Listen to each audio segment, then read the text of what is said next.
Good afternoon. For those of you who just joined us, please orient yourselves to your screens. If you have any difficulty hearing me, please look at the audio button and adjust your volume so that you can hear it clearly. The other button to look for is Q&A, questions and answers. Because of the large crowd we have today, more than 100 people, this is the way we'll get your questions at any time during the program. So go to that Q&A button, either top or bottom of your screen. You can enter a question at any time, and we will collect all these questions and get them answered, as many as possible, as soon as the formal remarks are over.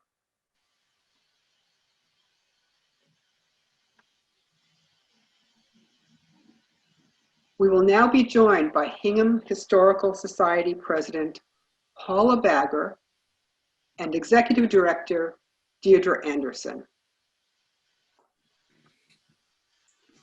Welcome to the Hingham Historical Society's third annual lecture series, Benjamin Lincoln's World, Stories from Colonial Hingham to the Early Republic.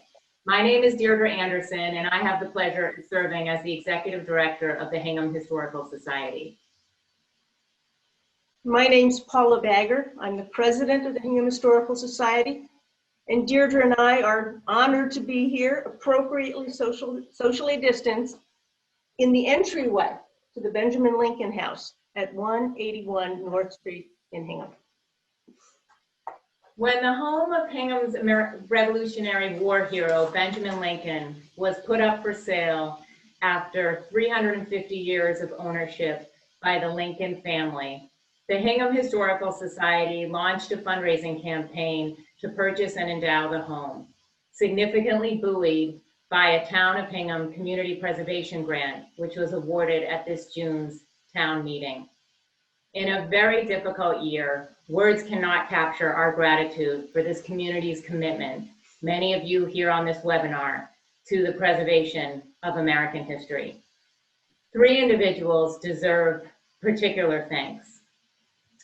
The 11th generation of Lincolns to live in this home, Rosie and Charlie Woodard, and the last Lincoln descendant to be raised as a child in this home, Franklin Beveridge. Franklin and Rosie are the current owners of this home, and their generosity and their patience and spirit in this endeavor makes this incredible historic opportunity possible. Our profound thanks to Rosie and Franklin. This lecture series is our opportunity to learn about Benjamin Lincoln, his family, and all of the inhabitants of this house during the Revolutionary and early Republican era. We hope to close on our acquisition of the house by the end of the year so that we can turn to the job of learning how to interpret it and present it as a public historic site. And what we've accomplished this year in fundraising in terms of the acquisition, we'll have to do many times over, as Paula says, to properly interpret and open this home as a historic site. So of course, we invite all of you to be founding donors of the Benjamin Lincoln House Project. And there's plenty of information about that on our website, but we'll also be in touch and ask for your generosity as we continue to steward this property. And finally, I just want to express our gratitude to our members and volunteers who worked so hard in this program, including in particular our dedicated education committee co-chaired by Elizabeth Danis and Eileen McIntyre. And with that, we'll send it back to you, Eileen. Thank you, Paula and Deirdre. I'm going to share my screen again so we can go back to the slide. And okay.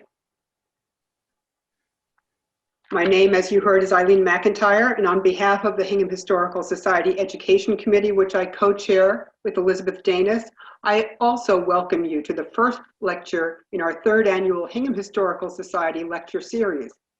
The series is titled Benjamin Lincoln's World, Stories from Colonial Hingham to the Early Republic, and we begin today with a live via Zoom interview with historian David Mattern, who wrote the book Benjamin Lincoln and the American Revolution.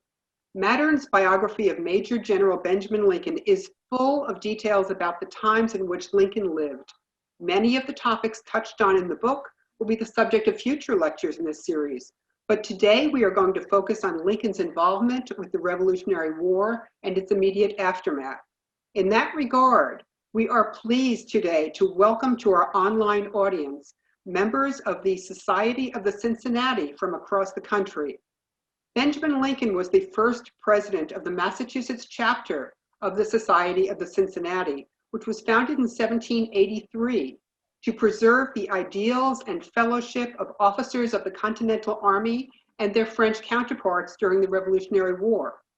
Along with its partnership society, Daughters of the Cincinnati, this hereditary society, now a nonprofit educational organization, is headquartered in Washington, D.C., and has chapters in 13 states. Our guest speaker today, David Mattern, is joining us from his home in Charlottesville, Virginia. David has recently retired from his dual role as a research professor and for more than 25 years, the senior associate editor of the Papers of James Madison at the University of Virginia. Earlier in his time at the university, David taught a senior seminar titled On the Military Character of the American Revolution, and that's a theme we will hear about today for sure. Prior to his long tenure at the University of Virginia, Mattern taught U.S. history at City College, part of the City University of New York. In the field of American history, David is known as a writer, an authoritative speaker, and as a documentary editor. David received his Master of Arts and PhD degrees in U.S. history from Columbia University. I found it interesting to learn that before beginning graduate studies, after getting his college degree from Colgate University, David worked for several years in the West African country of Mali, first for the Peace Corps as a rural development volunteer, and then as an on-site analyst in a small town just south of Timbuktu for the United States Agency for International Development. Professor Mattern will be interviewed today by Andy Hoey. Many in our online audience today from Hingham know Andy as director of the Social Studies program for the Hingham Public Schools, a role that Andy has held since 2015. Andy is also a teacher at Hingham High School, where his focus is now U.S. history. The Hingham Historical Society is especially appreciative of Andy for his collaborative engagement with the society, which in early February this year was host for the high school's National History Day competition. Andy has also worked with the society on an ongoing internship program for students at Hingham High School.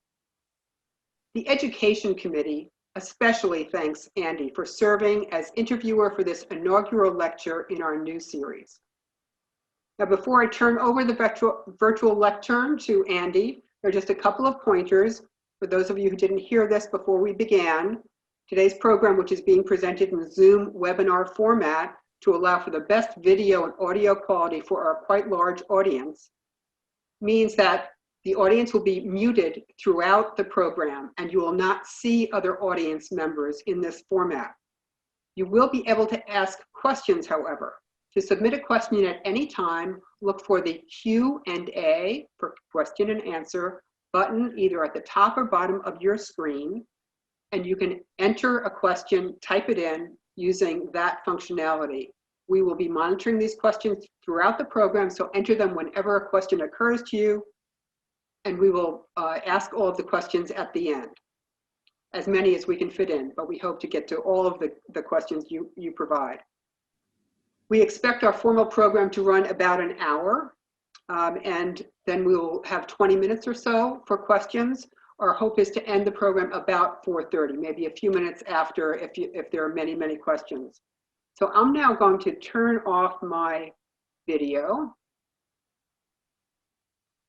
and turn this over to Andy Hoey.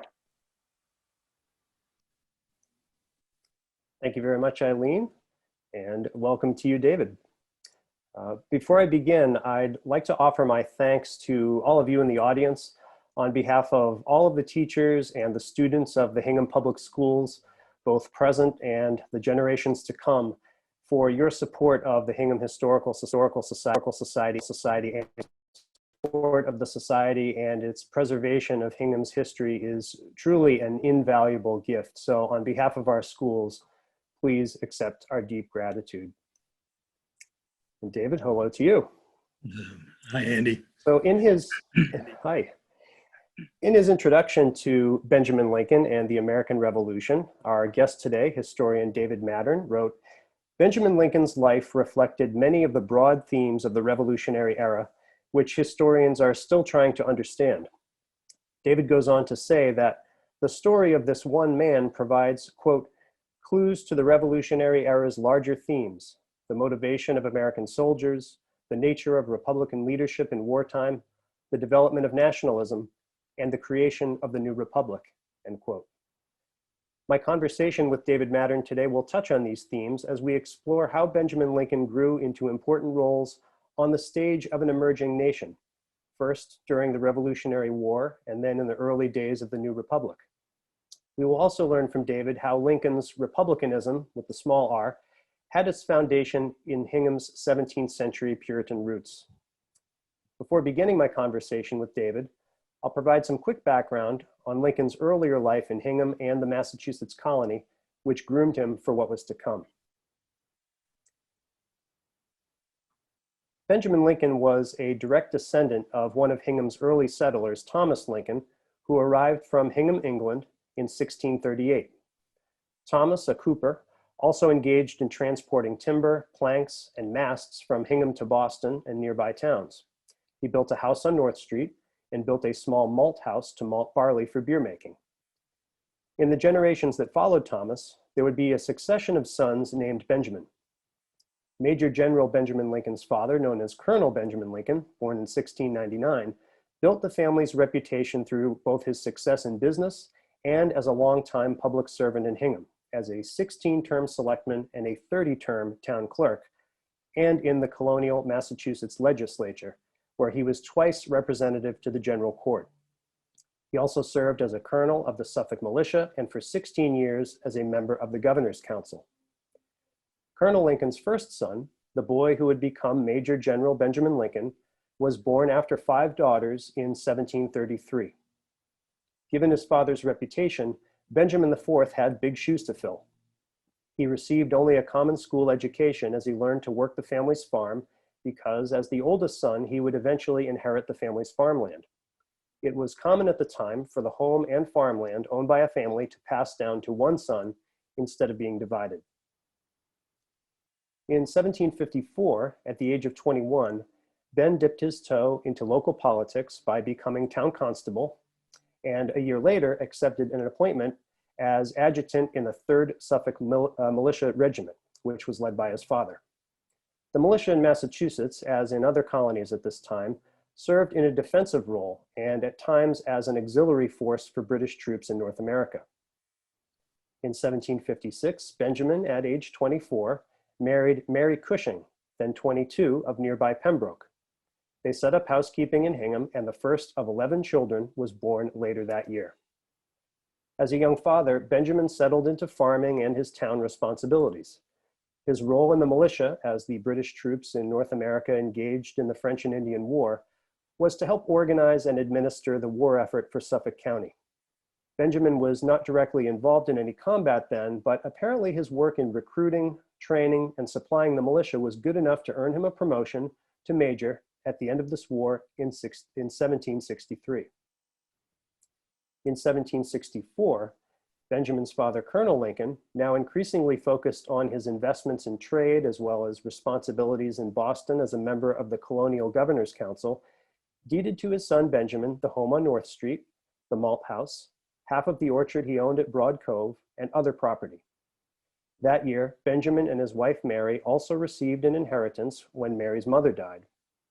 Benjamin was now well established, and in 1765, the town elected Benjamin Lincoln, age 32, a selectman, a position he would hold for 6 years.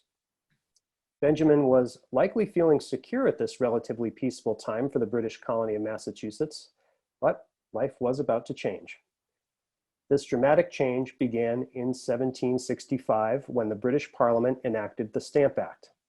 Over the next 20 years, Benjamin Lincoln would assume roles on a much larger stage than those of a Hingham farmer and selectman, roles that would ensure his place in American history books.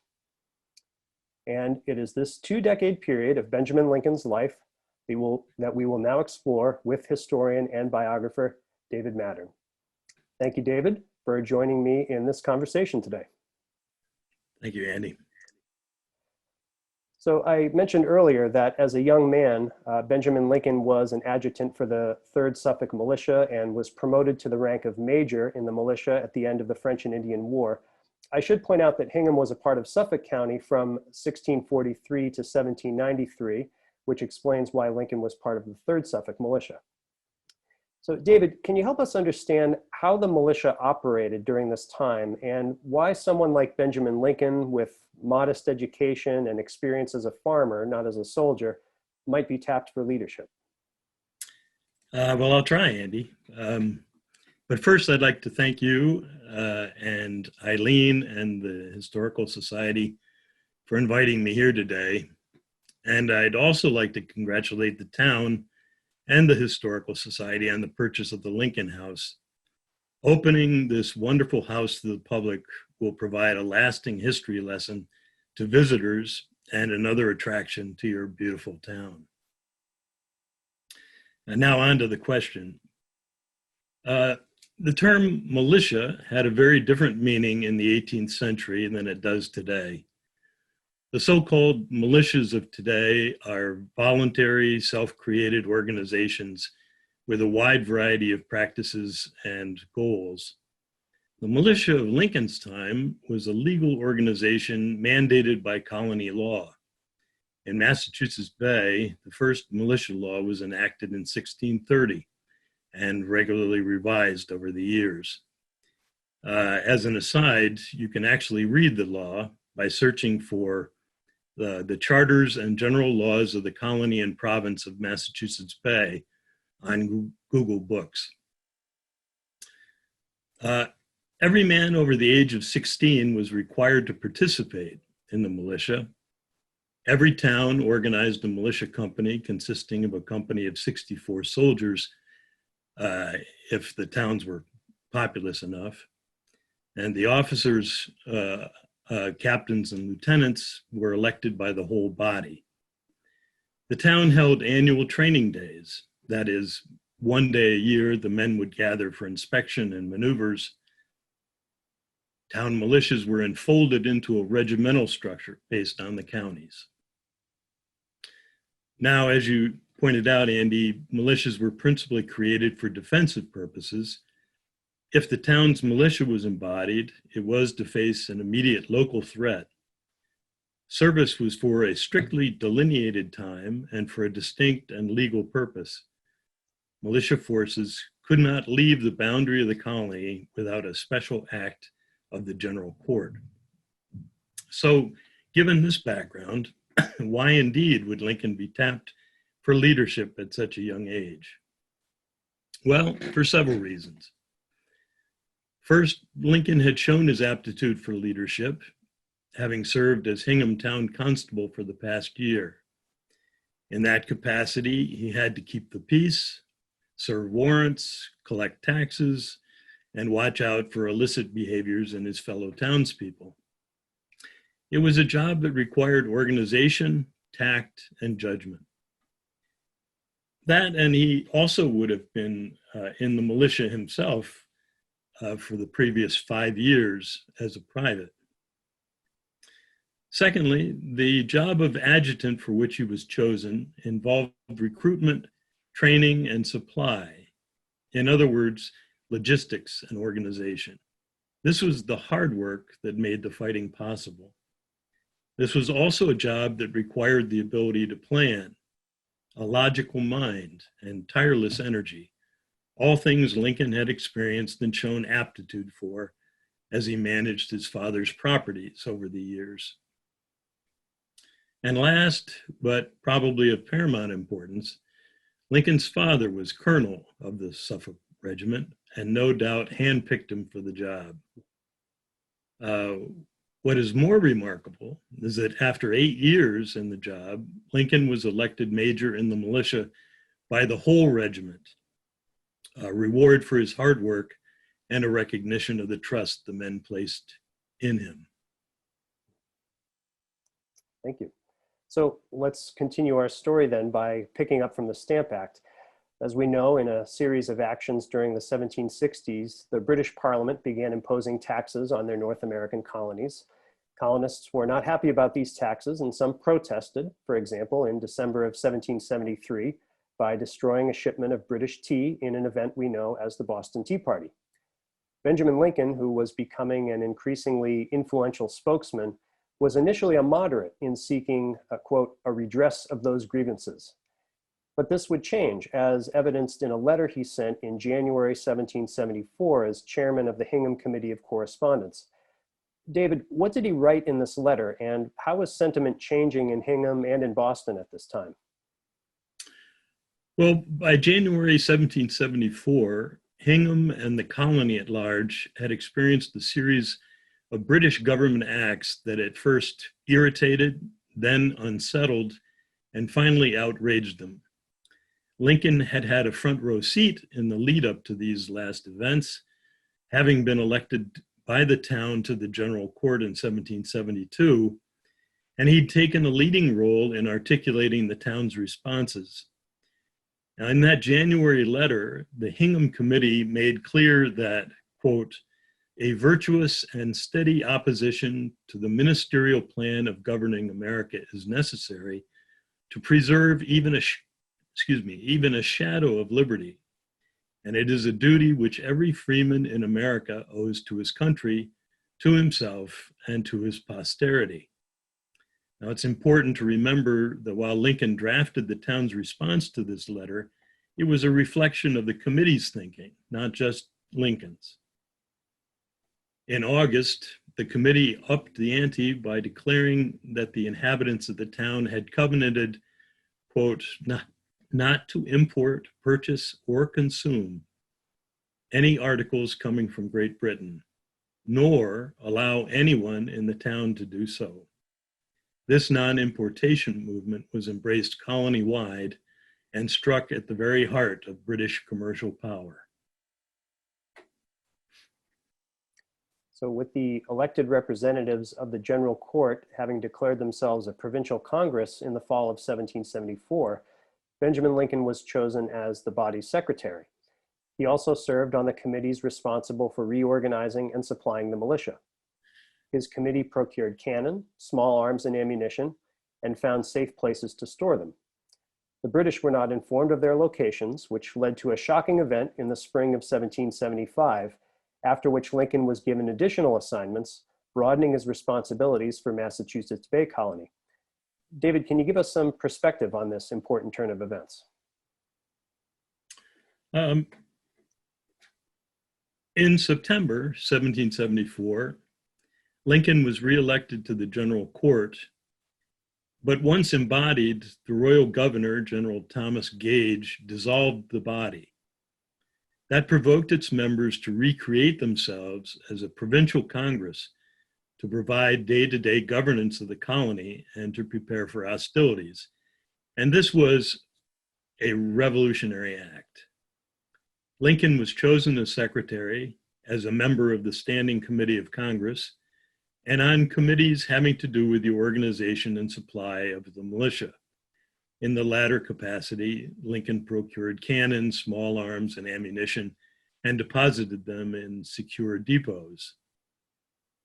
The fighting at Lexington and Concord in April 1775, as the British sought to find and destroy one of those arms caches, sent angry swarms of militia to the Boston environs, and the Provincial Congress met some days later to deal with this emergency. Lincoln was elected muster master of militia and appointed to a new committee of safety. But by July, a new body, a House of Representatives, members of which were elected by the towns, became the legal government of Massachusetts.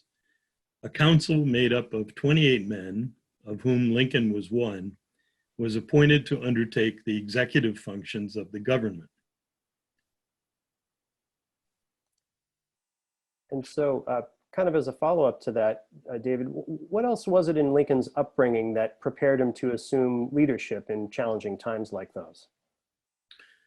Well, you have to remember that the members of these representative bodies were important men in their towns, but nearly all of them were prosperous farmers, a few lawyers, merchants, and tradesmen. There were no professional politicians or professional soldiers. College-educated men were rare. The clergy were forbidden to occupy political office. Even lawyers were not required to attend college.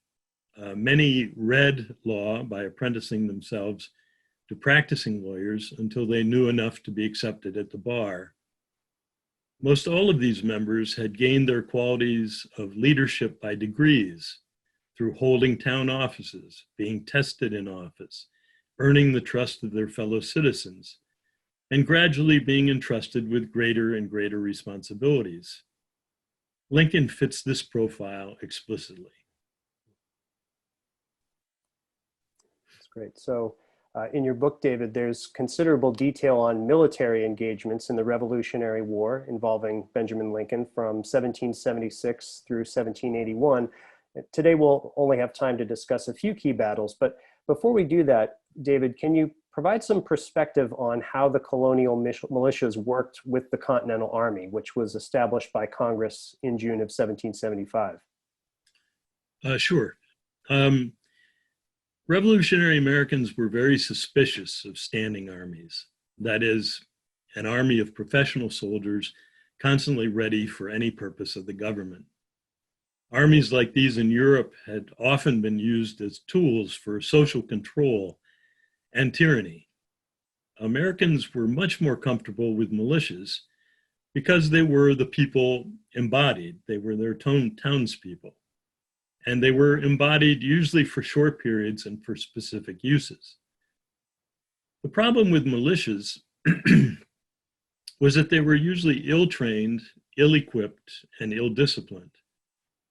They were usually raised for short periods of time, usually 3 to 6 months, and each group of militiamen would have to be mustered, equipped, clothed, and marched before ever coming into contact with the enemy. Often by the time they were in that position, their time was up and the whole rigmarole would begin again. So they were expensive to use and wasted scarce supplies. In battle, they often were unreliable. They would not stand against professional British soldiers, and when they ran, they often panicked other units. For all these reasons, Washington and other commanders placed their hopes in a highly trained and professional Continental Army. But there were ways to use militia that were highly effective. The British retreat from Lexington and Concord turned into a bloodbath as militia harassed British soldiers from cover. When entrenched, as at Bunker Hill, the militia could be formidable. Lincoln's use of the Massachusetts militia in the Saratoga campaign, in which he ordered attacks on Burgoyne supply lines and arms depots at Lake George and elsewhere, were extremely effective and helped bring about that victory. Lincoln also used mounted militia units in Georgia and South Carolina to maintain a presence in the countryside when he couldn't send Continentals. Militia units played key roles in the victories at Kings Mountain and the Cowpens. And Nathaniel Greene's clever use of the militia in pitched battles at Guilford Courthouse and Eutaw Springs inflicted important losses on Cornwallis's army. Greene Greene formed his militia into lines in front of his main body of Continentals and ordered them to fire 3 volleys only, and then retreat to the flanks where they could fire at will. So playing to the militia's strengths brought dividends. And it's interesting that Lincoln has kind of feet in both of those worlds. After several months commanding a militia unit to assist Washington's army, Lincoln was commissioned as a major general in the Continental Army in February of 1777, but things did not go well early on.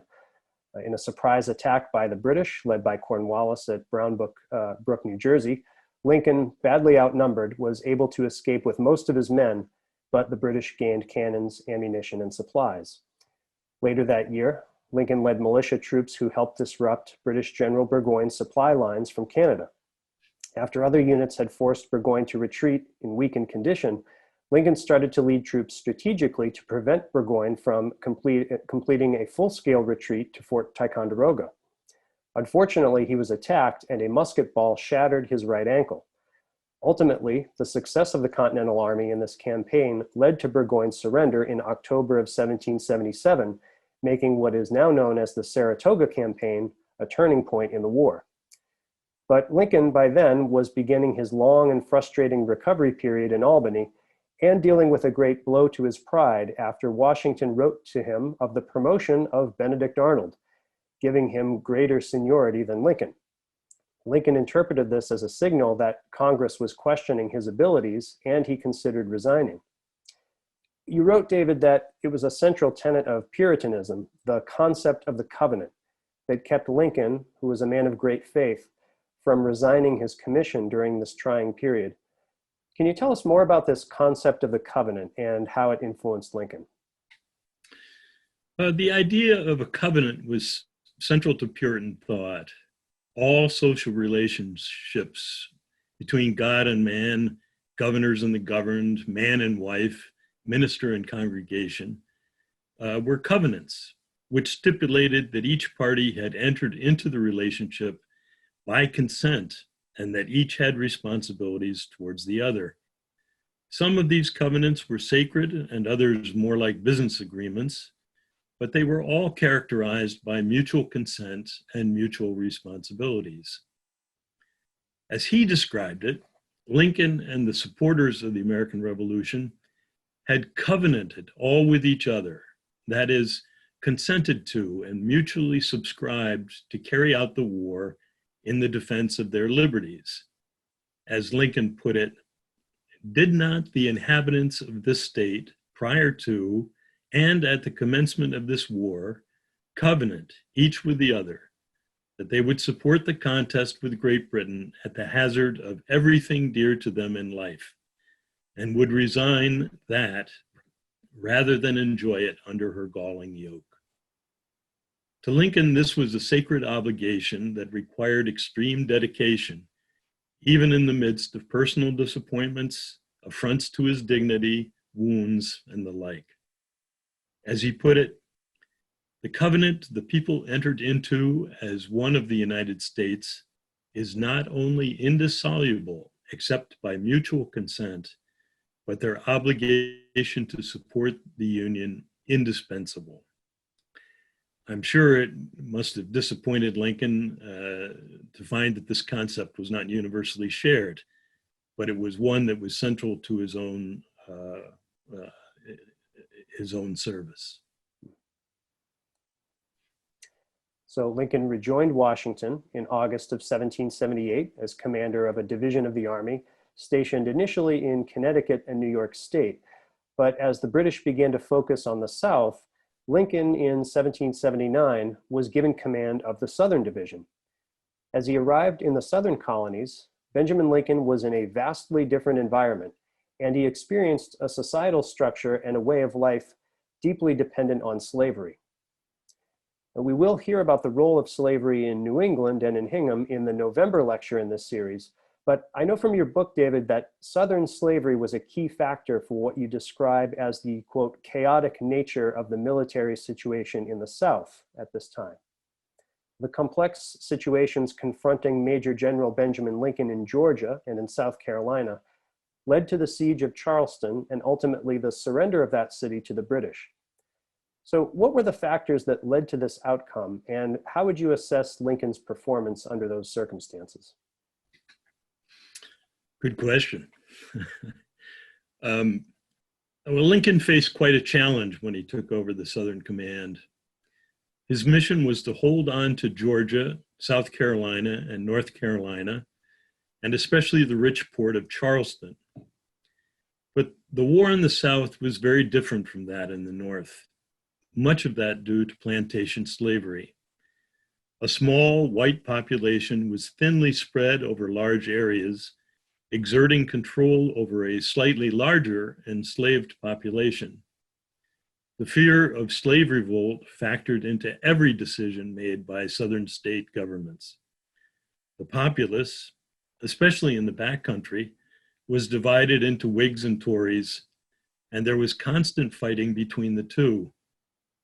There were powerful Indian confederacies allied to the British that were a constant threat to join in the fighting. And with the paucity of Continental troops and very little money, Lincoln had to rely on militia raised by the state governments.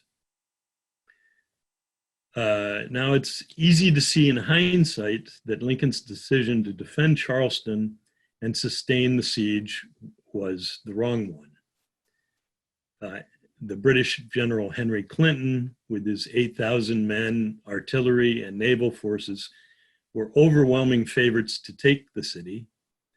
Washington's drubbings early in the war around New York City and Philadelphia proved by example that though the British could occupy cities, they could never defeat the Americans as long as the revolutionaries kept an army in the field. Lincoln might even have defended Charleston for a time and still managed to escape entrapment. A war of movement was infinitely better than being cooped up in a siege. Yet he decided to gamble the army on a wholesale defense. And the question, of course, is why? And I can only say that Congress's expectation was that Lincoln would defend the city, and he was given no other orders. Washington gave no advice at all, leaving it entirely to Lincoln's judgment. But in retrospect, once the harbor could not be defended, Lincoln should have evacuated the city with his Continental troops and lived to fight another day. So while Lincoln was humiliated by the fall of Charleston, the reaction of the public was more mixed. Members of the South Carolina delegation to Congress, for example, expressed gratitude that Lincoln had held out as long as he did.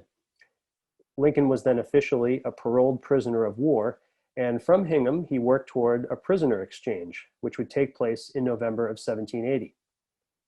Lincoln was then asked by Washington to supervise recruitment of the Massachusetts quota for the Continental Army, which allowed him to stay in Hingham until March of 1781. During that time, he was awarded an honorary master's degree from Harvard College. But Lincoln was soon called back into action, first to command the Massachusetts militia forces, and then in June of 1781, to rejoin the Continental Army under Washington in New York State. Washington then had Lincoln lead the American army on a long march, 200 miles in 15 days, to Virginia. You write in your book, David, that it was Lincoln's attention to detail and competence in leading soldiers that enabled him to complete this march. It must have been quite challenging to keep the troops going, as many of them hadn't been paid for years. Can you give us your thoughts on that? Sure. It was Lincoln's responsibility as Washington's second in command and executive officer to direct the movement of the 2,500-man Continental Army, the 400 miles from the New York City area to Yorktown, Virginia. Half of that was on land. The movement depended on speed and initially deception to keep the British Army from following the Americans. Once this was accomplished, Lincoln had to guard against desertion and soldiers taking advantage of civilians en route, plan for supplies, and locate camping sites. A march of 15 days took them to Head of Elk, Maryland, where they took ship down the Chesapeake Bay to Yorktown. When they arrived and Washington reviewed the situation, he said approvingly that he found the troops, artillery, and supplies in much better condition and with much less loss than could be expected. Now, the toughest moment for Lincoln was probably the review march through Philadelphia. As the columns snaked through the streets, the contrast between soldiers who had been poorly fed, poorly clothed, and poorly paid, if at all, for years, and the well-fed citizenry of the city provoked more than a bit of grumbling. Their cries for pay were heard by Lincoln and passed on to Washington, and desperate measures were taken to provide some pay to the troops. So you mentioned Yorktown. Let's jump forward now to a particularly important day in October of 1781, the surrender of the British at Yorktown. So David, why was it that it was Lincoln and not Washington who accepted the sword of surrender from the British at Yorktown? It was, well, Lincoln's acceptance of the British surrender at Yorktown has often been misinterpreted as payback for the humiliation visited on him at Charleston. But it was simply a case of the proper protocol. Since Cornwallis claimed illness and was not present on the field for the surrender ceremony, it was his second in command, Charles O'Hara, who offered his sword to the Americans. And since Lincoln was Washington's second in command on this campaign, it was he who took the surrender and directed the British troops to an open field where they grounded arms and gave up their battle flags. And this moment was later captured by John Trumbull in his painting, The Surrender of Lord Cornwallis at Yorktown. So moving forward, during the 1780s, the new nation was really a loose confederation of 13 states operating under the Articles of Confederation, which were drawn up by the Second Continental Congress in 1777. In 1781, Benjamin Lincoln was appointed by the Congress as the first Secretary of War, another impressive accomplishment for the farmer from Hingham. So David, how did that come about? Well, Andy, the short answer is politics. The ideal candidate for the position was a military man of sufficient stature to add weight to the position, but one also who could get along with Washington, the commander-in-chief, and would not be considered a rival. One who could work well with others, especially the strong personalities in Congress, one with a gift for organization and method, one with a knowledge of American geography, and one who was not anathema to any of the factions of Congress. Given that criteria, there was not a long list of candidates. Nearly all the major generals had one strike or another against them. Only 3 emerged as viable candidates: Nathaniel Greene, Henry Knox, and Lincoln. The first 2 were considered to be too valuable in their current positions. Greene was commander of the Southern Department, and Knox was in charge of the artillery. So Lincoln was chosen. So staying with that same period of time, in 1786, several years after independence had been won, but still a year before delegates to the Constitutional Convention had ratified the Constitution, the young republic was challenged by debt from the war, including money owed to soldiers who had fought in the Continental Army and Navy. Trade was still in a chaotic state, which further challenged the economy of what was then more of a confederation of states than a single nation. In this context, an agrarian revolt against taxation in Western Massachusetts that summer was of great concern. David, can you tell us more about what came to be known as Shays's Rebellion, which in some ways echoed the early days of our fight with England over taxation? Why was Benjamin Lincoln enlisted to lead government forces to quell this rebellion, and how did he feel about that assignment? The agrarian revolt in 1786-87 in Western Massachusetts, Shays Rebellion, called after one of its leaders, Daniel Shays, had at its source a credit crisis. Immediately after peace was signed between the United States and Great Britain in 1783, commerce resumed between the 2 countries. British merchants flooded the new states with goods on very cheap credit, hoping to reestablish markets closed by the war. And Americans took advantage of this in a big way. Boston merchants bought goods and sold them to country shopkeepers, and American consumers went on a binge, buying largely on credit. When the inevitable contraction took place later in the decade, British merchants called for their debts to be paid, and this chain of indebtedness reached down to the consumer and caused havoc. Farmers lost their farms and livelihoods, bankruptcies abounded. So in an effort to stop this, local armed groups were formed, and they closed courthouses and abused judges, essentially stopping foreclosures, forced sales, and all legal measures to force the payment of debts. The state government, of course, was appalled by this threat to public order, but there was a good deal of sympathy for the Shays'ites in the legislature. The government was so divided, in fact, that they did not act to address the concerns of the rebels, nor did they make provision to put down the rebellion. So finally, in the fall of 1786, the governor, James Bowden, called for a volunteer army, and this was to be headed by Lincoln, who was then the first major general of the state militia. Lincoln accepted the job, and despite his fears that he would be facing a people's army filled with Continental Army veterans, some of whom he no doubt had led during the war. Nonetheless, an army of 4,400 men was enlisted, paid for by moneyed men in Boston and other commercial towns. Lincoln's campaign in January and early February 1787 was short and sweet. With minimal violence, his troops dispersed the main body of the rebels. Lincoln and his troops then spent that spring occupying towns, administering oaths of allegiance to those who had taken up arms, and pursuing small bands of rebels who continued to cause problems in the area.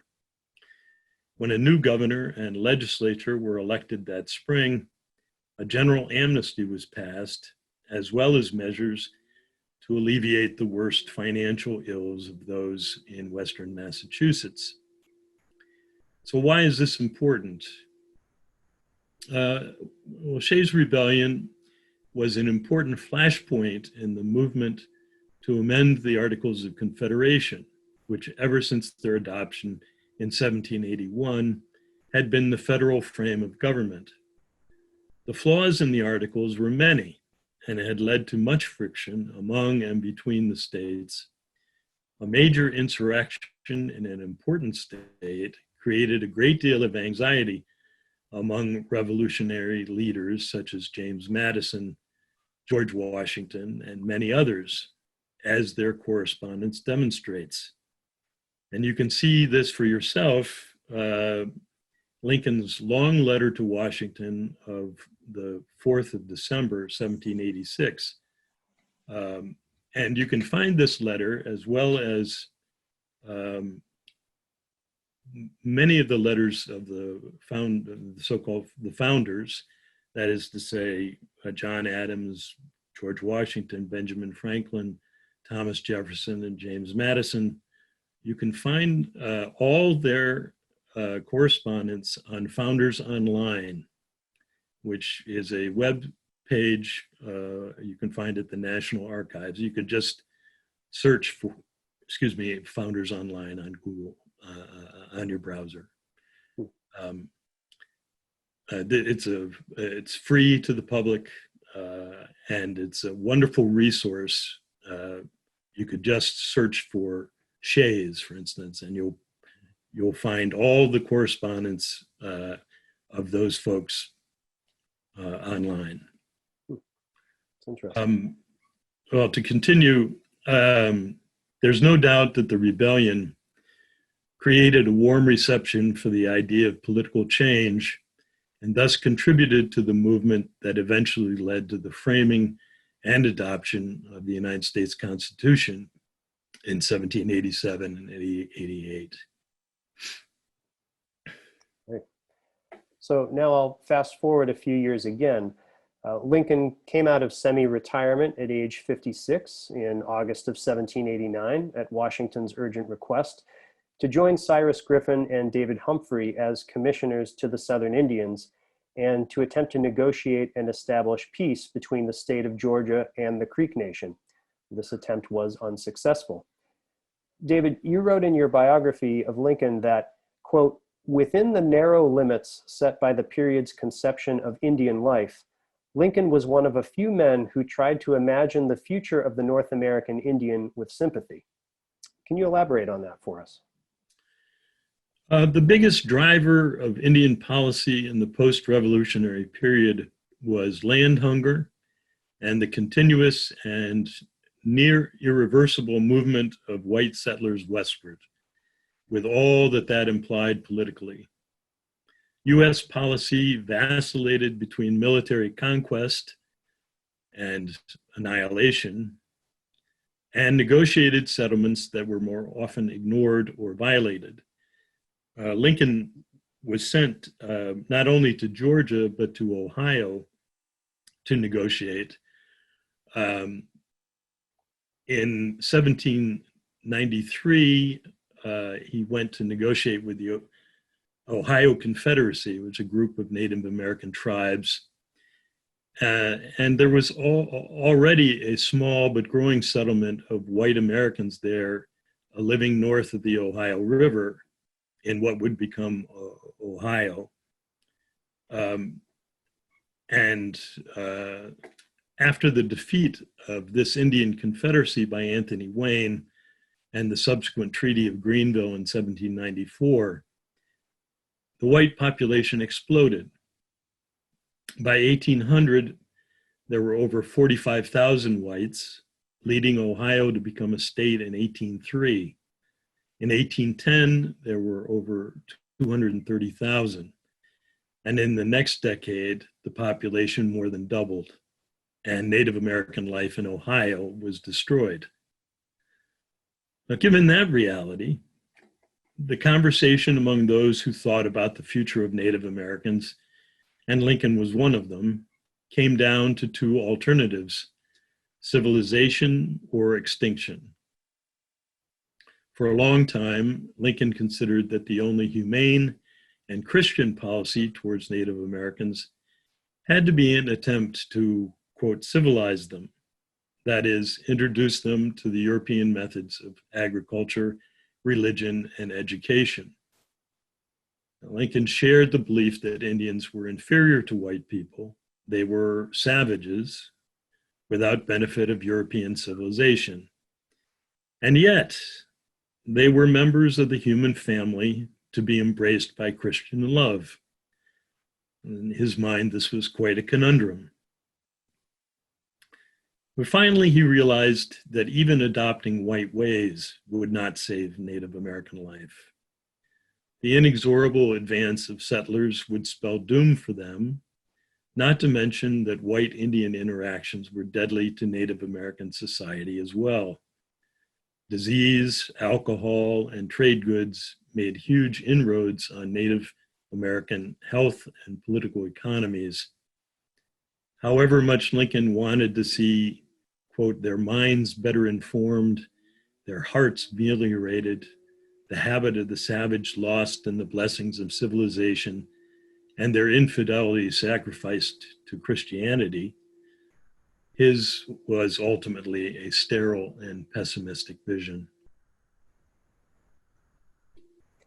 So I want to leave a little time for questions from our online audience. So perhaps we can close our conversation, David, with this question.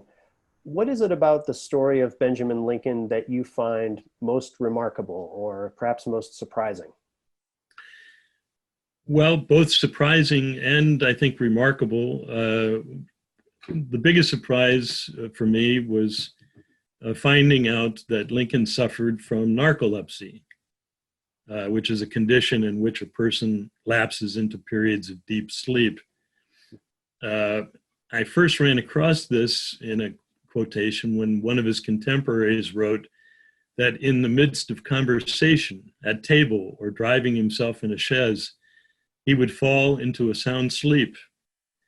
and he'd fall asleep while dictating dispatches or addressing a meeting, and then wake and carry on as if nothing had happened. And yet, despite this infirmity, I find it remarkable, that Lincoln was a high-performing individual and was chosen again and again, as we've seen, for high responsibilities. Both surprising and remarkable. Well, thank you, David, so much for this fascinating conversation today. I'm sure there's no narcolepsy during this conversation because of its quality. So I want to thank you. I should point out to the audience that we've really only scratched the surface of the span of Benjamin Lincoln's life. So if you haven't read it, I certainly recommend David's wonderfully written, often thought-provoking biography of Benjamin Lincoln. So we do have time for some audience questions now. So I will turn things over back to Eileen and Deirdre and Paula. Sure, and I'm going to just jump in with one quick question because I think it's a fascinating one based on my prior conversation with David. What inspired you to dig into the research to explore the life of this one individual, Benjamin Lincoln? Well, I was looking for a dissertation topic, and I was working at the Papers of Robert Morris, who was the superintendent of finance when Lincoln was Secretary at War. And I kept coming across this guy, Lincoln, and I really didn't know much about him. I kept looking for secondary works, biography, for instance, and there was one dissertation, a good dissertation that I read, but it only was his military campaigns. So there really wasn't anything to help me out as I was trying to figure out what his role was as Secretary at War. And so that was part of it. The other part was, once I got to know a little bit about him, I kept wondering what it was about his contemporaries. They saw something that I think our contemporaries probably would not have seen in that respect. And I think he was not the most successful general in the world.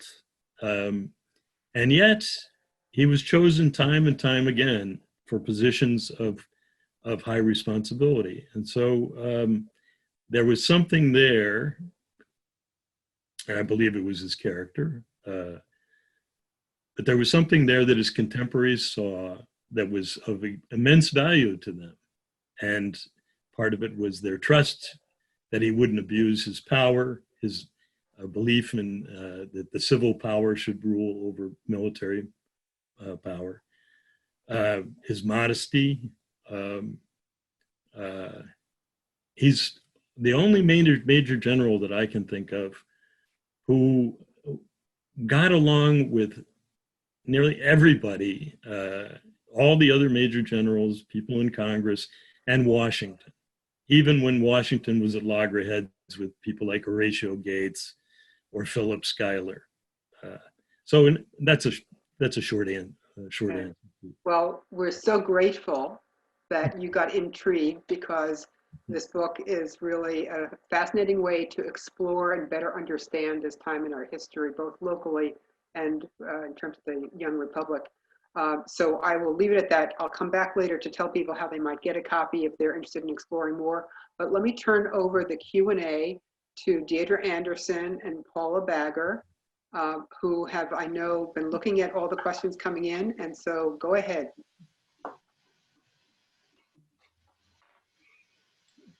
Okay, well, Deirdre and I are still here in the Benjamin Lincoln House, and we decided to change rooms, to change our actual, not virtual background of the general's desk. Andy and David, thank you so much for this wonderful discussion today. And I just want to second what Eileen says about the book, which has narcolepsy reminded me, one of my all-time favorite quotes that you put in the book, David, that one of the general's officers said, "The general is never asleep when he needs to be awake." I thought that describes a lot of us. So in terms of questions that have been coming in on the Q&A, Certainly one of the names that everybody recognized as it came past in your discussion was Benedict Arnold. And Benedict Arnold and Benjamin Lincoln certainly interacted a lot, and there's a lot about the two of them in your book. Can you tell us a little bit about the relationship? Well, let me start by saying that at West Point, they have portraits of all these generals, Revolutionary and on. There's no portrait of Benedict Arnold, but there is a picture of his shoe, of his boot, I should say. And it was he was wounded at Saratoga in much the same way that Lincoln was. I don't know is that they had too much of a relationship, really. But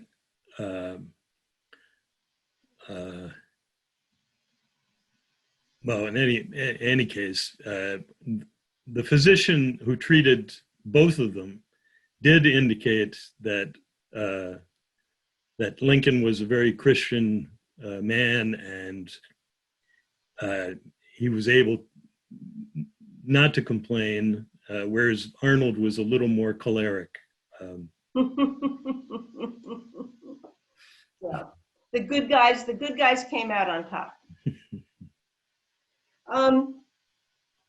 So one question we received had to do with the evacuation and Lincoln's role in the evacuation. We all know about Henry Knox bringing the cannons down from Ticonderoga, but how was Lincoln involved in the events of the evacuation?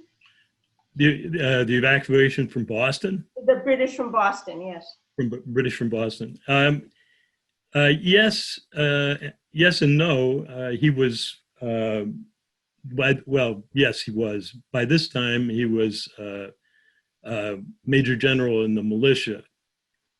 His active role there, once the British had left, was a campaign to force the British Navy out of the port of Boston. And so there were a number of maneuvers and some fighting out on the islands in the harbor, and that was essentially his role. Another question we received had to do with the parole agreement that you mentioned after Charleston, and the general came back to Hingham with a parole agreement. Mm-hmm. What would the terms of that have been, and how was the general able to accept another command after having entered into it?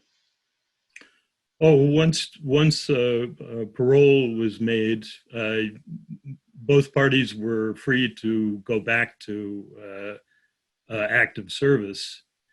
The problem in a parole situation was always trying to find someone of equal rank. You couldn't exchange a general for a captain or a colonel for a major. You needed somebody of equal rank, and to find a major general or someone of comparable stature in the British Army, that was the problem, and what took so long. And it was, usually just higher ranking folks who were exchanged. Privates, even officers of captain or lieutenant's rank often were not exchanged at all.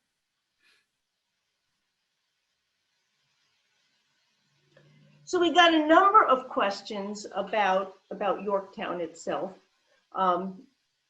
including one person wanting to know whether it's true that Captain O'Hara of Cornwallis's staff tried to surrender to the French instead, which I think we've heard. And then several people asked what happened to the Sword of Surrender. Good point. Actually, I think I had to remember I wrote this 25 years ago. I know, we're quizzing. It actually started at 30 or 35 years ago. So, in any event, the sword was returned to O'Hara. So it's a ceremony in which you relinquish your sword, and then most times the sword is returned. And I have heard that about him trying to surrender to the French first. I don't know any more about that, but certainly that would have, not only Cornwallis's sickness, which was suspect, but also some kind of trickery by the British, that would not have been amiss, I think. So it's one of those urban legends that we all hope was true, because it Well, was all it may something. indeed have been true. So we also received a couple questions that had more to do with the home front in Hingham. So I won't be quizzing you, but if you have any thoughts on the subject. And one was whether the general's sisters would have played any sort of supporting role for the militia. Were there tasks or obligations that the women did to support the militia? Well, I'm sure there were women who packed cartridges or certainly provided uniforms and that kind of thing. Nothing specifically comes to mind, and there were in both armies there were a great number of women who were part of the army. In some cases, they were on rations. Many were married, but they performed a function: laundresses and cooking. But I don't think that's not what you're getting at. No, I think I think that that's helpful. Another sort of social historical question that we fielded had to do with the fact that's certainly pretty well documented, which is that Hingham was a town that was very much divided between loyalists and patriots. And indeed, we know from our own research that a lot of the sort of Lincoln family friends, people in the social class of the Lincolns, were loyalists.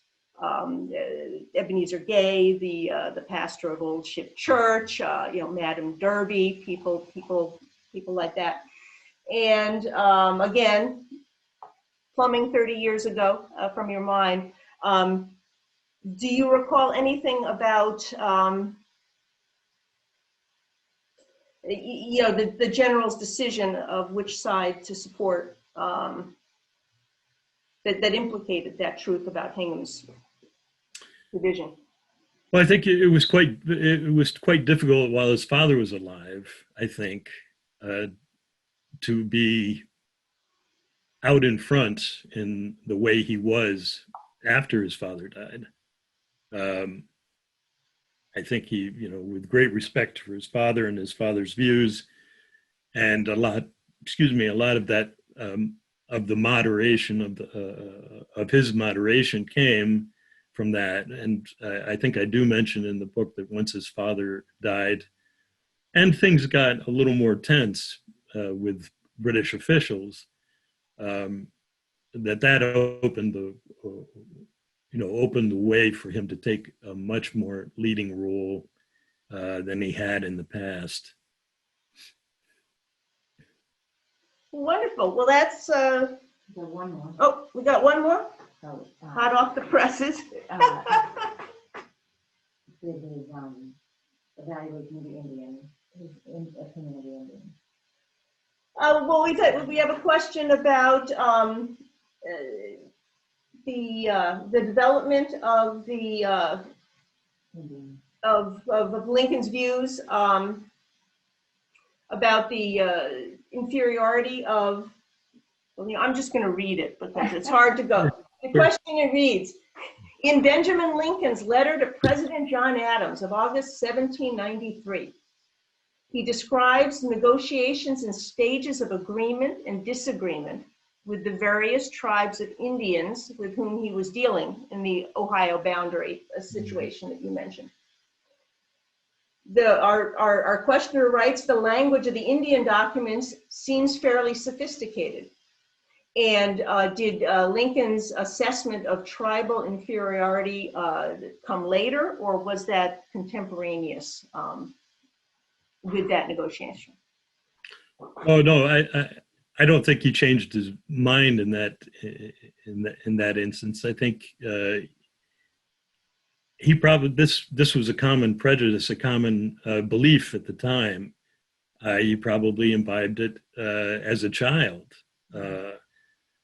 You know, there were all sorts of efforts in New England, both to Christianize the Indians. I mean, that dates way back into the 17th century. So that, you know, the whole sense of civilizing the enemy or civilizing Native Americans, that has a long standing, as well as the so-called inferiority of them. So, you know, and even when you know, you factor in the demonstrably civilized Indians like the Cherokees, who had their own alphabet and could read and write and took up, you know, white culture and agriculture and all, you know, in the face of that, people still held these stubbornly held on to their prejudices. So no, I don't think he changed his mind out there. You know, a lot of the conversation with the Indians in some ways was led by very educated, mixed race British and Indian agents. And so, you know, I wouldn't necessarily take the sophistication as face value for in the ways that the questioner had. Oh, great. Well, thank you for your patience. Thank you for this answering our pop quiz about Hingham history, Benjamin Lincoln. And I'm going to turn it now back over to Eileen. But thank you very much. Thank you. Thank you, Paula and Deidre as well. And Andy, if you could rejoin us on screen just for our concluding remarks. Thank you so much, David Mattern, for sharing your knowledge, your insights on Benjamin Lincoln, the Revolutionary War, the challenging days of our early republic. This has been instructive and quite fascinating. Thank you also, Andy Hoey, for dedicating time to this program at such a challenging period for everyone involved in education. To both of you, many thanks for this special beginning to our Benjamin Lincoln's World series. Other questions that this program may provoke will perhaps surface in other programs, but we want to make sure that anyone who wants to get a copy of David's book, we made a point of getting an extra supply for the bookshop, the gift shop at the Hingham Heritage Museum, which has reopened on Saturdays between 11 and 3. So for those of you who are local, drop in. For those of you who are not local, you can email or phone the Historical Society, and we will arrange to get a copy sold and delivered to you. So please feel free to do that. It's a great read. It really is fascinating, and so much of this history that I did not understand well, that became illuminated by the book. So terrific work, and thanks again to both of you. So to the audience that's still with us, and those who may be already on their way to the post-event, just wanted to remind everyone that we've arranged so that you can socialize with other audience members and maybe reflect a little bit on what you've learned today, and also talk to education committee members about what's ahead. We have arranged for a follow-up Zoom event where you'll see each other and can hear each other. And while this program was going on, that invitation came to each of your emails. So audience members who want to jump on that, we will be starting that in the next few minutes. And that will be a lot of fun. Look forward to seeing you all at that time. So with that, again, thank you, David and Andy. Enjoy the rest of this beautiful autumn day. The leaves are changing up here in New England, perhaps down in Virginia as well, David, at this point. I wish I was there. Yeah, someday we'll get you up here when it's safe to travel. Thank you very much. And with that, I'm going to end the webinar, but feel free to rejoin the Zoom afterwards, audience members, and just chat about today's program. Good evening, David and Andy. Thank you again. Thank you. Thank you. And thank you, Andy. Thank you, David. Bye-bye.